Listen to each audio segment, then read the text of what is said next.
Once you have been around for 25 years or so, you'll start to notice changing language, new words appearing all the time and the old ones losing their common meaning. And it's all downhill from there. The longer you live, the more annoyed you'll become at the way language is being abused and ruined by those younger than yourself who haven't even got to grips with anything beyond the basics. But if you ponder this for a little while, you may discover that you've contributed to this yourself by using new meanings and new words, at which point you'll either embrace the changing technology or get your dictionary out and start snarling at everyone around you for their ignorance. Now imagine how much language could have changed 100 years from now. All of those annoying slang words born of laziness will be in the Oxford Dictionary. And it won't stop there. What if text talk goes from strength to strength and people 100 years from now are practically speaking a different language? By the time 2111 comes around, the banker and the skateboarder will need a translator even though they live on the same street. The split in the English language is inevitable. It will brand as Standard English and Modern English.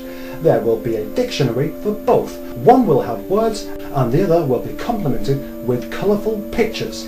In modern written English, grammar will be dropped, so apostrophes will no longer be misused. Commas won't be needed at all and won't even feature on trendy new keyboards. And the full stop will be replaced, when needed, by the words full stop.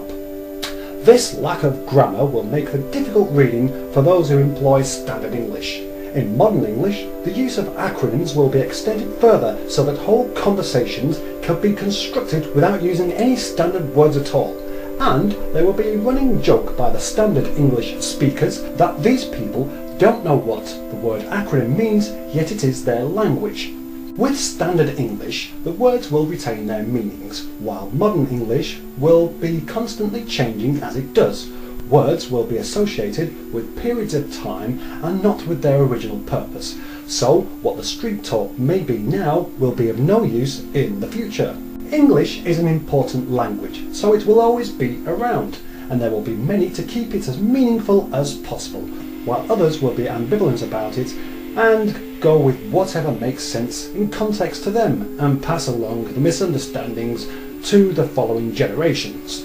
The average person's appalling diction will drive the purists of the English language into a pedantry seizure, and there will become a hardcore of Renaissance wordsmiths and bed-bound, scurvy-ridden poets. Meanwhile, text talk will become a way of not only sending messages but a way of speaking too. And before long, those skateboarding grunters will be able to take advantage of a new technology that will help the monosyllabic masses to avoid the effort of opening their vocal cords with something called predictive speech, complete with electronically controlled smileys. Social interaction will become a subject that is taught in universities for those wanting to communicate face to face. This would have been unnecessary before the digital generation took charge in the early 21st century, as people before this would read body language to complement their conversation. Friendships will be very different in the 22nd century as to that of the 21st. While online people are comfortable, chatty and easy to understand, meeting in person will become an awkward moment, even for those who've studied social interaction and gained the qualifications. For most, being in the company of a friend will dry up any conversation.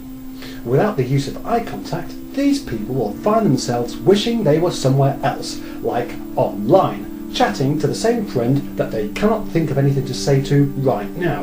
Some will take the rather narcissistic approach, knowing they can normally find something to prattle on about to a closed-eared friend that has now wondered what he's got himself in for.